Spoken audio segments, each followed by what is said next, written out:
میں سازشیں کہوں گا کہ شروع ہو گئی.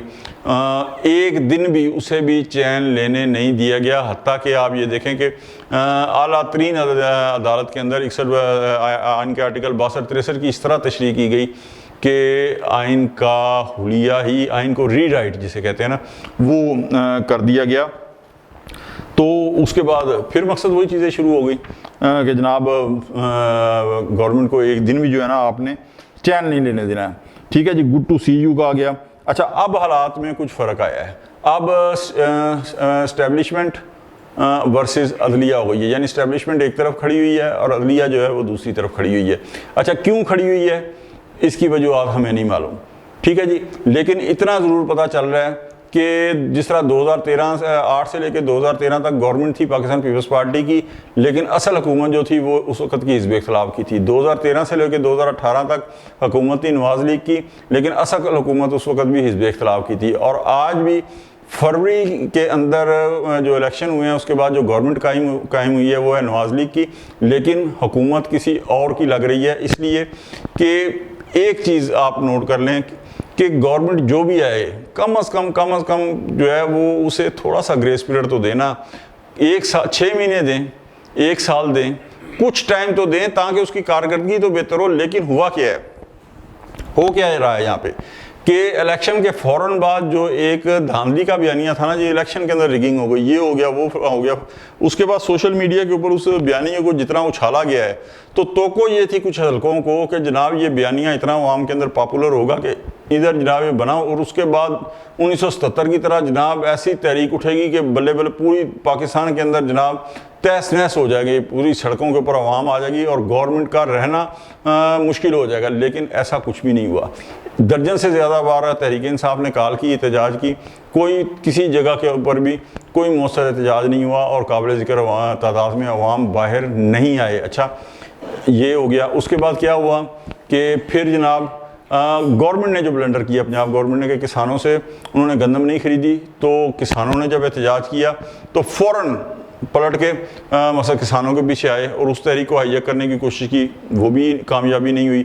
اچھا، پھر اس کے بعد 2-4 دنوں کے لیے جب وکلا کے مثلا کوئی ایشو اٹھا لاہور کے اندر، اس کے ساتھ کھڑے ہونے کی کوشش کی، وہ ایشو بھی ختم ہو گیا.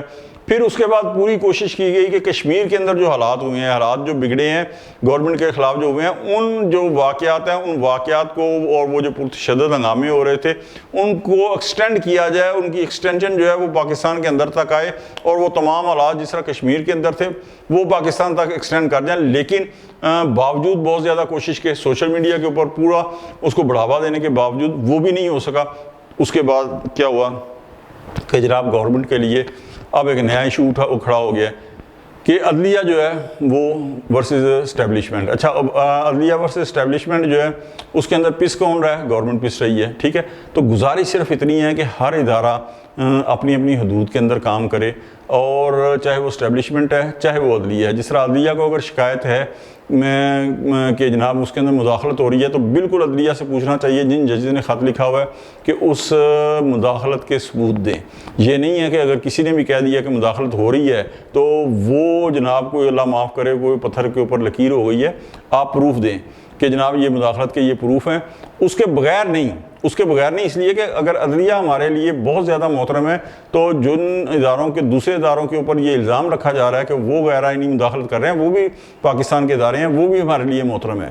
تو آپ دیں ثبوت، اور اگر ثبوت ٹھوس مل جاتے ہیں، یہ پروف ہو جاتا ہے کہ واقعی عدلیہ کے اندر مداخلت ہو رہی ہے، ان کے اوپر دباؤ ہے، ان کو ڈرایا دھمکایا جا رہا ہے، تو پھر جو ڈرا دھمکا رہے ہیں ان کے خلاف بالکل کارروائی ہونی چاہیے. لیکن اگر کوئی ثبوت دینے میں ناکام رہتا ہے تو پھر جناب جو ججز ہیں جنہوں نے جو الزام لگا رہے ہیں، تو پھر ان کے حوالے سے بھی کچھ ظاہر ہے کہ عدلیہ کو کچھ کرنا پڑے گا کہ جناب آپ کیوں اس طریقے سے کر رہے ہیں. لیکن یہ ساری چیزیں جو ہے نا وہ اپنی جگہ کے اوپر کہ اسٹیبلشمنٹ اور عدلیہ کے جناب درمیان جو تناؤ ہے، اصل سوال یہ ہے کہ جو بھی سیاسی گورنمنٹ قائم ہوتی ہے، جو بھی سیاسی حکومت قائم ہوتی ہے، اس کے دور کے اندر یہ سب کچھ کیوں ہوتا ہے؟